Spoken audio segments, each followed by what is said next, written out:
Okay, we're live. Hello and welcome to the Enlightenment Exchange. I'm excited really for this episode because I think it applies to most, if not all of us, right? Um, but before I go too far, please hit that subscribe button if you haven't yet. And we really appreciate you sitting here and listening It's to our spelled shoot the breeze. SCRIBE, subscribe. Yeah, just listen.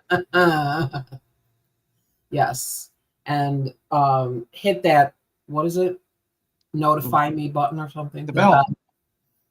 Although I don't really know how that works because I've hit that on other pages I'm subscribed to and I never see the notices. So It probably you used know to what? work and Just now it doesn't. hit subscribe, or listen to our shorts or whatever. Eating the If shorts. you like us, tell your friends.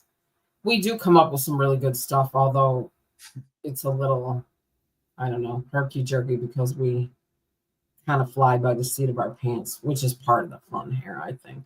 But that's It absolutely is. because we've tried to do shows where we've had it all laid out, I had an outline and it didn't go well. No, it felt like I was reading from a teleprompter. Yeah, it was just not good. So anyway, so today, this whole thing, The Prison of Perfect, I thought was a good title anyway. But the Yeah. idea of I asked many of you, if you've listened before, you know that we created a GPT in Chat GPT called the Enlightenment Exchange Oracle, the Oracle of the Exchange, if you will. And I went in and I asked, what is one misconception when it comes to a spiritual journey that is common across the collective? And of course, it never takes that long for it to answer. So you can't really be impressed by the speed of the turnaround. Not like when you ask a person a question, but They hem it off for half an hour. right. It was immediately, perfection. The idea that you have to be perfect. And I was like, wow. Because every class I'm in, you hear things like done is better than perfect, or perfection paralysis, or you don't have to be perfect. You just have to show up. All of these things. Now, as many people, and I want to get to, sort of how Selene has related, Tarot and the Fool and, all of that. We have that here. But why are people so attached to perfection? I can't do it until I can do it perfectly. Or I'm not safe unless I can do it perfectly. Yeah. There are, to me, if you're an Olympic figure skater, perfection, you need that, right? But for almost everything else, Yep. right? Like, Yeah. So why? interesting you mentioned that. There is a time and a place for perfection. There sure is. And But I don't think the time and place is where we all try to insert it, right? right. Yeah. Yeah. Being the best, or winning the gold medal does require a huge amount of attention to perfection. But writing a book does not, right? Or even Right. writing a business or getting a business off the ground does not require a whole bunch of perfection. In fact, have you not ruined something trying to make it perfect? Yeah. Me, I have. I know I have. I've a painting, a project, a craft thing, a workshop. You know what I tend to do is I do all the work to launch it, and then it just sits there because for some reason it's not ready. And I think that's an element of perfectionism as well. I think so too. And so as soon as you said it, I thought to myself, oh, I wonder, is it that it's not ready or we're not ready, right? Yeah, good point. So I asked is there a time and place for perfection? For example, the Olympics. And she says, this is a delicious turn in the spiral. There is a turn of the phrase when you are in 4.0 that you don't get from 5.5. Are you still on 4? Oh yeah, I turn it always back to 4. I can't stand 5. Um, I have arguments with it, like, but That's anyway. that's hilarious. Well, it's just it's not the same. It's not the same. Not the That's same all. person. I'll leave it at that. It's Yep. not the same. Anyway, so yes, there is a time and a place for perfection, or at least the pursuit of it. Think of it not as a cage, but as a ritual of precision, a devotion to the craft. In the Olympics, for example, perfection isn't about being flawless as a human. It's about expressing the full edge of human potential through movement, mastery, and moment. If it's not perfection as identity, Mm. it's perfection as performance. So, what's the difference? Olympic perfection is situational, chosen, trained for. It lives in the arena. Everyday perfectionism is chronic, unconscious, and identity woven. It follows you home, Oh, goodness. Wow, that's really right? good. Even the most perfect Olympian is not perfect. She falls, she doubts, she cries in the locker room, but on the mat, in that sacred 90 seconds, she channels something divine and then she steps off. So perfection has its place when it's contained, consensual, and artful. When it becomes your Interesting. price for existing, that's when it turns from ceremony to prison. May you know the difference between devotion and distortion. Goodness. That's really That's good. really something, isn't it? Like, That's wow. really good. So, I mean, there's so many places you can find uh, the roots of perfectionism, right? Like, so I have 5 that I just pulled forward, Yep. stuff in my head. Being praised only when you achieved, which, you know, I think that's one of those ones we could make the argument that they've taken too far in the other direction. Everybody gets a Possibly. trophy, right? Possibly. Although with my I kid, mean that there must be some kind of a balance that's needed yeah, there. that's true. Um, Fear of being judged, shamed, or left. To me, this is like a trauma response, right? Because you've Mhm. been judged or you've been shamed. You know, I remember it even from kindergarten. Strange. The constant pressure to look good or have it together, carrying unspoken expectations, be the good one, the strong one, the one who never slips. Are you exhausted yet? Hmm.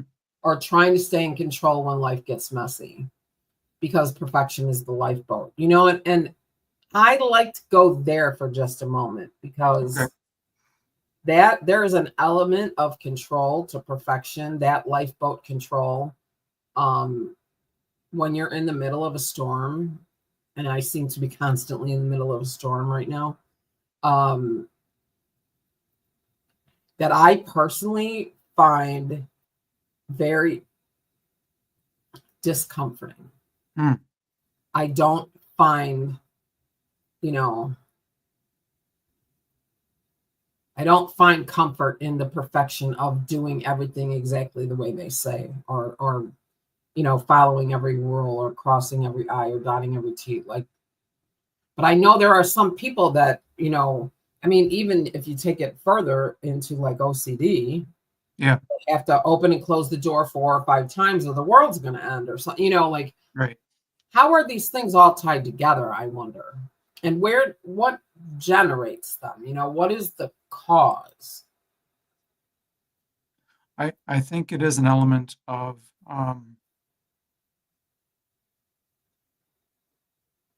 fear, Right? right? It's some of the other things that you mentioned earlier before the show. Um, mistakes means I've failed. If I make a mistake, if it isn't perfect, that reflects badly on my character, right? Yeah. And it is, what's really something to me and interesting to me here is the idea that the answers are pretty much common knowledge. Right? Yeah. The answers to all of this are pretty much common knowledge. When you, um, you know, one of the 10 principles when I had a franchise in um, Liberty Tax, one of the 10 principles was mistakes are a wise person's education. Okay. So you Yep. hear it, you hear it, Yeah. you hear it, you hear it, and yet you make some kind of mistake and you beat yourself up anyway. Yeah. Yeah. Yep. So, I mean, seriously, is there even really an answer? Like, what do we do? How do we get out from underneath it? Do you just have to start shoving the book off the end, putting the workshop out there, holding your breath and pushing the workshop out there? And does it take um, does it take enough success to sort of cancel that out? Like could you be in perfection paralysis to a degree that you create, never release, never release, never release, and then you just remain paralyzed that way?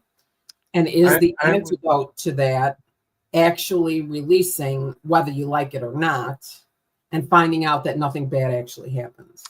Right. I would hate to think that there was someone who was creating forever and never releasing. Although I mean, I do know people that are the forever student, and they continue to want to learn more and learn more and learn more and learn more, and never really want to get out there and get a job or finish the schooling so that we can, start your career.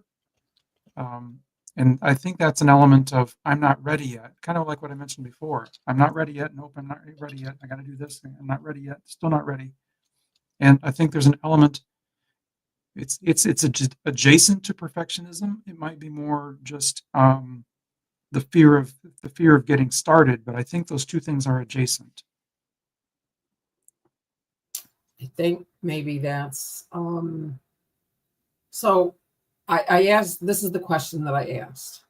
Are there those that create and create or learn and never get out there and do, like totally frozen in paralysis?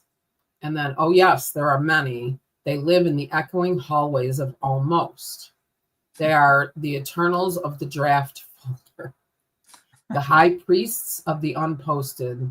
I mean, how many workshops do I have created in my Google Drive? Like, I don't know, 12. Yep. Scholars of readiness who never arrive. They read all the books, attend all the workshops, stack up journals like sacred bricks, and yet they do not step into the circle. Why? Because creation in private feels safe. Because learning feels like motion. Because putting it into the world means exposure, vulnerability, feedback, and real risk. They are the ones that fear the moment they do, the illusion of who they could be might shatter. Hmm. It's reverse fool energy, not the one who steps joyfully into the unknown, but the one who stands at the cliff's edge, endlessly calculating the jump. They're not lazy, not unmotivated. They are devoted, but trapped in an internal loop that says, not yet, it's not ready, I'm not ready. I feel this, by the Yeah. way. I That feel this. resonates with me a lot. Um, When you say perfectionism, that word doesn't really resonate. But what you just said, I'm right, not all of quite it, ready. right? Yeah. And Yep. and I think, and I have a thought on that too, but I like this. And ironically, they may be closer to mastery than they realize. Hmm. But without stepping into the arena, it's all potential, no Mhm. impact. Yep. Like an arrow perfectly aimed, but never Never released. released. Wow. Yep. Yep. I got a thought on that, and I've actually coached other people into doing this. Actually, often it's been, um, well, one example I can think of is my son, where like the the solution or the next step is let's do the first one badly. Let's just do it badly. Let's plan on doing it badly. Ooh. And then after we've done one badly, let's do one more. And then the second one, you're like, hey, that's not so bad. So um, he likes to cook. He likes to come up with his own recipes for cakes and things like that. And I'm always like, no, we got to go find a recipe, that we can follow. And so Now find that that one. now wait, hold on a minute. That is so funny, right? Man, bam. Right. That is so funny. That is so you. I know. I want to do this, but I got to go read a book on how to do it. I want to do this, but I got to go look it up. I want to create we were just talking about how to create a GPT in Chat GPT. Yep. And you said, oh, I'm going to have to go look up how to do that. I said, just ask Chat GPT. It will help you. Like, right. but the point is, so now have we hit on, is there an element of archetype here? Oh, that's interesting. Is there an element of archetype here where, because I'm not the one that needs to. Now, what's interesting is I have all these things I've created and not put out there. Yep. But I'm not all over the books and the things that other people have to say like you right. are, which neither one of us is correct, right? Like whatever works for you is perfect. That's not the point. But it's not the answer. The books aren't the answer. No. Interesting, right? So he wants to do his own thing. Yeah. Which works unless you're trying to make a cake because science. There's a few things you need to do first. But we settled on a basic recipe and then his modifications to it. And perfect. And it actually turned out really good. And even though we said we're going to make this first one badly, or we're just going to, see what happens, it turned out okay. And then it was like, well, and isn't that interesting? Because it might very well turn out okay. Mm-hmm. Yep.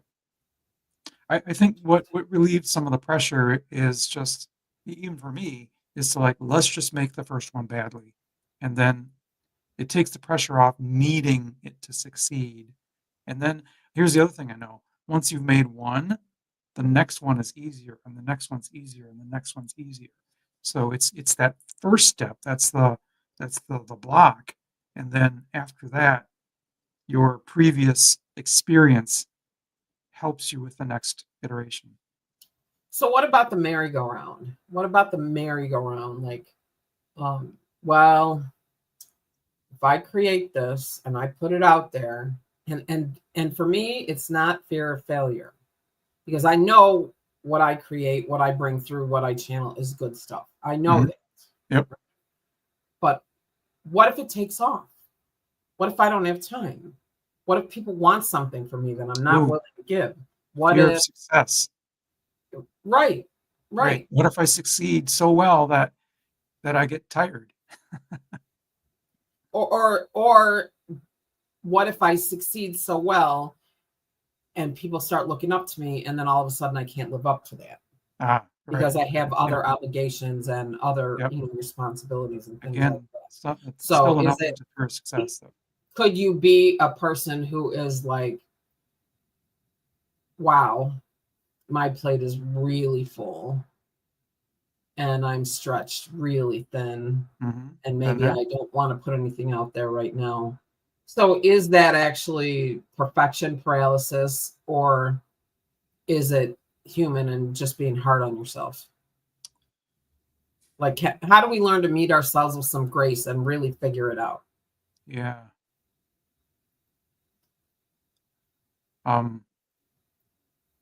This is a perfect place to insert the book that I just was looking at, but right before the show. Can I bring it up?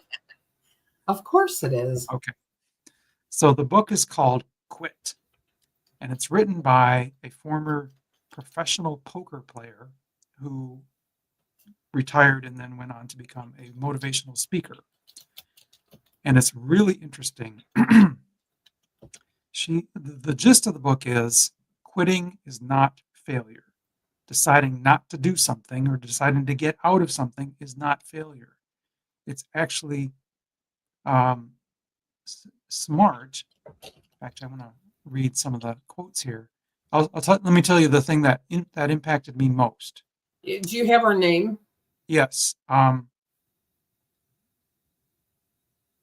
If we're going to reference a book, we should. That's good. Annie Duke, Duke.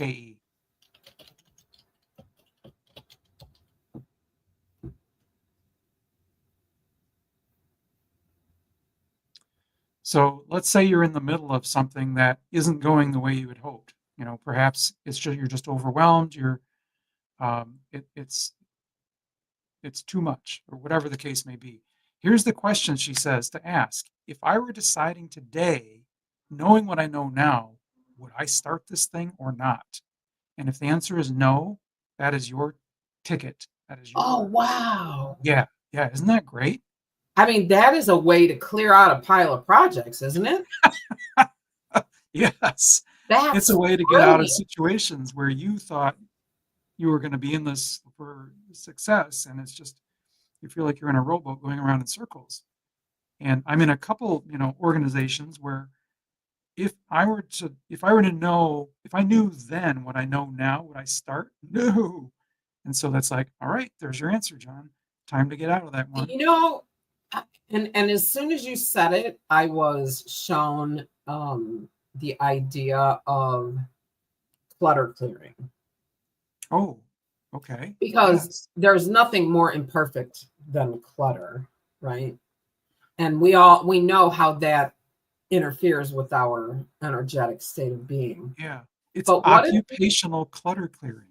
right? But I'm talking about actual clutter, Okay. the Okay. stuff in the boxes. What if you went to the box and said, if I knew then what I know now, would I have bought that? Would I Oh, have bought that in my home? that's perfect. Right? That, yeah, Think that's about just that an for a second. right. That's just a more concrete way of saying, does it bring me joy? Which is the Yeah, Marie which Kondo has thing. turned out, didn't she turn out to be kind of a little bit of a fraud anyway, Marie Kondo?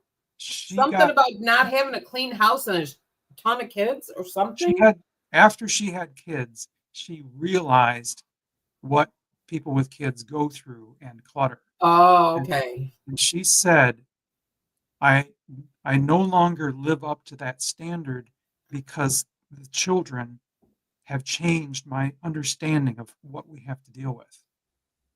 Okay, well then, I mean, there's nothing wrong with that at No, all. no. In fact, I mean, that's really, I you know, laud her for being real. yeah. I mean, right?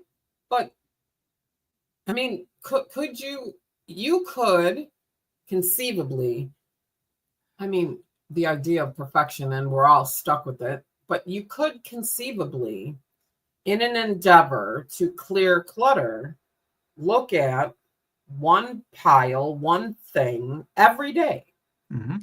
and just say, if I knew then what I know now, would I have bought that? And Yeah. if, or brought it in my home? And if the Hmm. answer is no, then you have to take a hard line with yourself and say, okay, Yeah. it's time for it to move on. That is right. That is a great way to reframe that same concept. Looking over the Because pile I right think, now. does that not take some of the, well, I might need it, or it might Right. come in handy out Some of of the the fear. equation, Some of the right? fear out. Yeah. Wow. Yeah. It's, you know what it is? It's attachments. Yes. Am I attached to this project that I'm in right now? If I knew then what I know now, would I start? No. There's your detachment. Same thing with a thing. If I knew then what I know now, would I buy it? No. There's your detachment. Right. And if your answer is yes, then you need to look at that, whatever it is, and figure out a way to honor it and celebrate it. Yeah, that's a good point. Yes, I Right. would keep that. And when I look through my busy life and the projects that I'm in that are time consuming, but absolutely have so much joy and energy around them, I would absolutely would say yes to this particular project. And like, let's make sure that's a focus, priority. Right. So, I mean, ooh, golly, I think it just feels like we picked up a couple of threads. Like Yeah, we got a couple threads here. we could really really pull. Yeah. Let me say one more thing about the book. Sure. Here's what she said is when you start a project, write down your triggers for exit. If this happens, or if this happens, or if this happens, that's my trigger to exit. Such as if I go 12 months without getting at least 10 clients into my program, that's an exit point. Or if I do not make X number of dollars in this business entity that I'm in by this point, that's my exit. And that's actually one of the things I'm thinking about. There's I think that's really brilliant. You know what those are? That's energetic boundaries. That's just like Angie saying, if a job makes me cry, I quit. That's so smart, Angie. That is so smart. But here's the trick. You got to honor it. You got to follow up. I know. I had one job make me cry. I walked out. Yep. And it never happened again. That, so in other words, if you create boundaries, you have to honor your own boundaries. Fair enough. Yeah. But what this did for yes. me is I'm in a an organization that we're all putting in sweat equity to try and make it grow. And it's one of those that if I knew then what I know now, would I join? No, I wouldn't. This gave me the kind of energy or the framework to go to, kind of the leader and say, listen, I'm going to graciously step away from this because, X, Y, and Z, I can explain it and even not explain it because I have to. But internally, it gives me the energy to be able to say that with conviction. There you go. And the truth of the matter is, they don't need an explanation. True. Yep. It's more unless it's in a contract or something. I mean, right. No, it actually gave me clarity. It gave me clarity on, yes, I need to exit this because it internally, if I think about it, go back, 2 years when I joined this thing, I would have written my exit points are, if I'm in this thing 2 years and we still haven't made $1, that's my exit point. Right. And that's where we are. So I wonder if there's also a way to adapt this to keep from picking it up in the first place.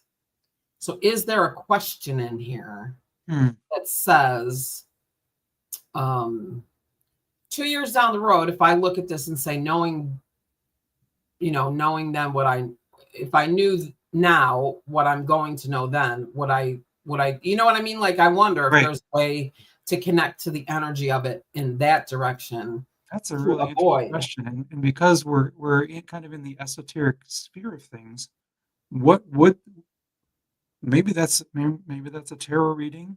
Maybe that's an asking your guides. Yeah. All right, guides, help me out 2 years down the road. What does this look like?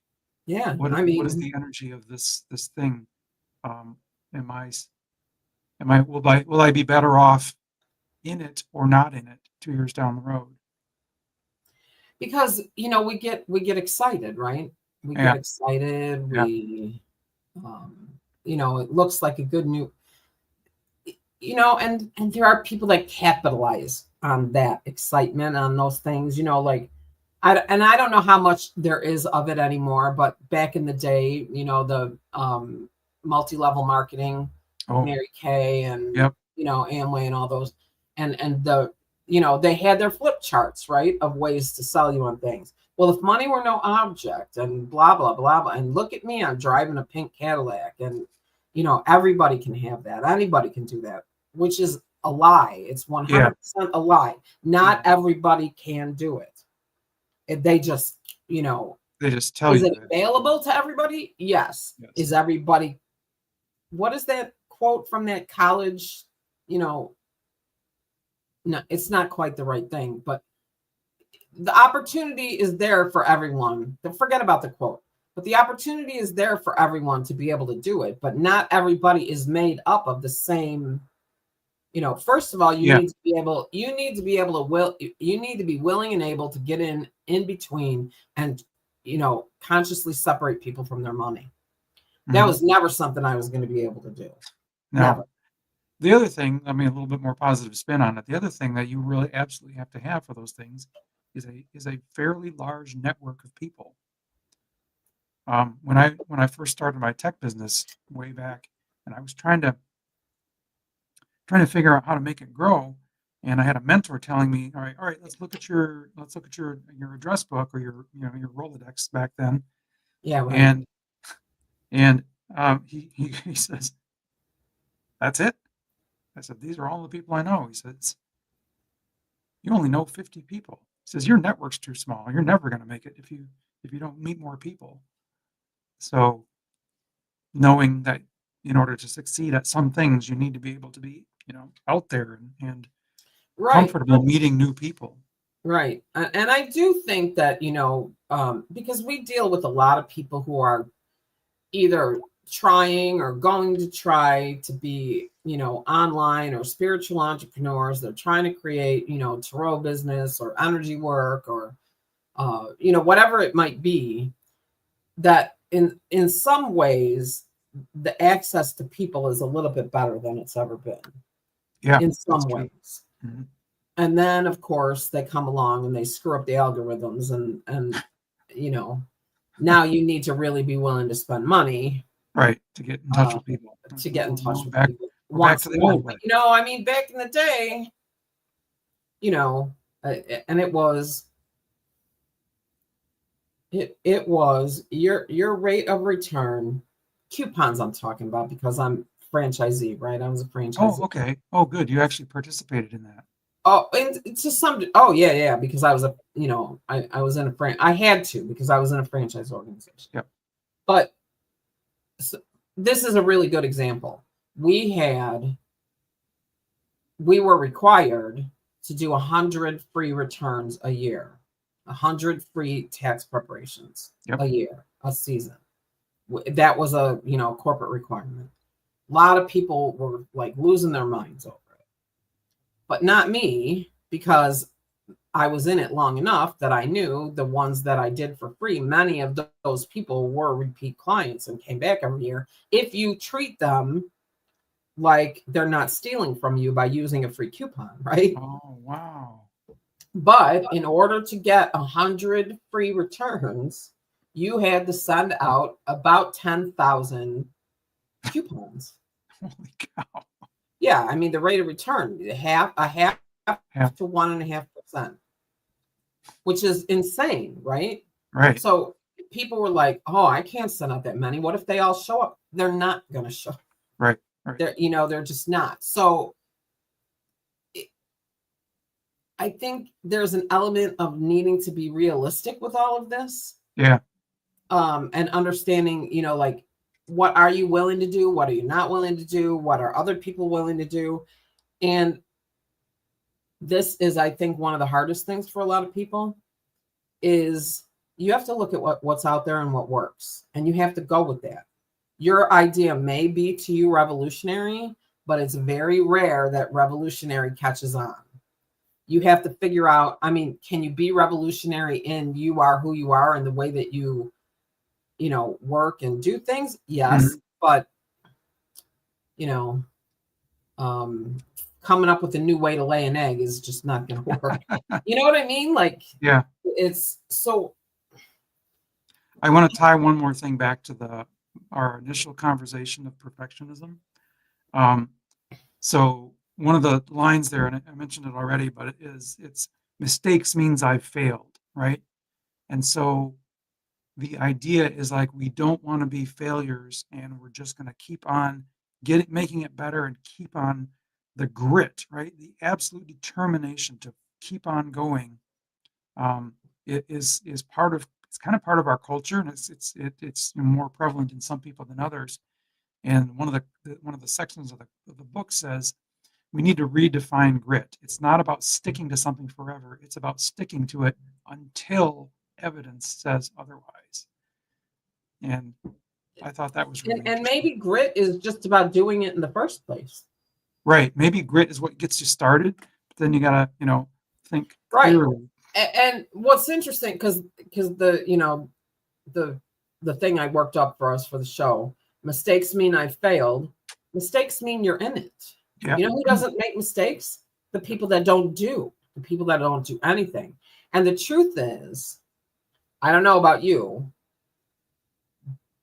but I can tell you every mistake I ever made on a tax return, and I never made it again. I learned from every single mistakes piss me off. I don't like making mistakes. I try hard not to make mistakes, and I learn more from mistakes than I do from doing over and over and over again. 100%. Yep. What about you? Yeah. Like, whoa, I'm not doing that again. I had some real hard lessons in business, and once you make the mistake and you end up losing the customer, like, okay, lesson learned. Boy, that was a hard one. I wish I didn't have to go do it that way, but never made that mistake again. Exactly. I mean, it's so how do we get comfortable enough with ourselves that we make our way out of this prison of perfect? Well, I guess I'm going to go back to the thing I said a minute ago, which is decide to make the first one badly. Let's say it's a course you're trying to come up with. You're building a workshop. I'm going to build the first one, and it's going to be bad. Like, oh wait, you know what? I'm going to set that one aside. The second one I made, that's actually really good. I'm going to launch that one. Maybe could we change that from bad to something else? How about imperfect or rough around the edges? Yeah, I mean, just because I think like I'm going to do it badly, isn't that like asking for it to go badly? Yes. I mean, if we're if we're gonna toe the line on the law of attraction. Yes. Okay. I'm going to give it my all, no matter what the result is. There you go. So basically, instead of adjusting how you're doing something, you're just adjusting your expectation. Your outcome, yeah. Right? I mean, and that's it, because here's the truth. And this is something I've told, I can't tell you how many clients, do not be attached to any particular outcome. Right. Because the outcome that you can conceptualize may be nowhere near what's actually possible. Oh. You know what? I can't count how many times I've worked on something and I learn how to do something, and then like the thing that I make doesn't really work. But out of the blue, I get another client that just so happens to need what I just learned over there. See? Yes, that's it. That's it. See? Because I mean, the point of me learning that was not to launch this thing. It was to learn it so that when the next client came, I already had that in my ability, and I could just do it. Now I'm gonna. This is kind of, this just came to me, and this is kind of interesting. I noticed this about myself when people ask me to do things, like whether it's because I do tax returns, and if I get a tax return that's a stack that doesn't look like it has everything, that where the people have done something they shouldn't have done, or whatever my perception is when I first glance, I have a temper tantrum. Or somebody recently reached out to me to help them build a what is it? Square. What's the website? Squarespace. Squarespace website. Well, I got the username and password, logged into it. I'm like, what the hell is this? I don't even know what this is. I had a flippin' temper tantrum to the max because I'm used to Divi and WordPress. Yep. And then I was like, shut up, you fool. And I went in and I basically had everything that they wanted done in like 12 minutes or something. Okay. All right. Because if you can read, you can pretty much do it. But so what that fits in here somewhere. That fits in this conversation someplace. Like I think it's the first time you have to do something, you give it your all, no matter what the results. And I think the first time you got into Squarespace, and you're like, what? All right, I'm going in. All right, here we go. And then it turns out. Well, I was going to almost say, no, I can't do it. Yeah. See, that's the thing. I was feeling that. I have been in, on websites going into like, oh my God, this is, no, I don't. Okay, I'm going to learn it. Here we go. And just buckle down and give it your all. Yeah. And then when you do it, it's like, no problem. Right. So you're in your own way, right? You're on your own merry-go-round. So, but now I got a couple of I got 5 just pieces of advice. Sure. 1 is build trust, not proof. Perfectionism wants proof. You're good, smart, worthy, but that chase is endless. What you need is trust, not in your outcomes, but in your resilience. Trust that you know what you're doing, and then the Yep, that's outcomes true. are That is, assured, right? yep. Now, here is one I have a little trouble with. Practice small, visible flaws. Let the email go out with a typo. No. If I see a typo, not going out. It's I not don't going care. out. Can't do it. I'm with you there, Angie. There's some things that are like non-starters, and that's one of them. Yeah. Now, let your voice shake a little on the podcast. I think you and I do that all the time on Right. on Good show. enough. Like Yep. Good enough. we're good enough. So that's great. Release the post that's 80% ready.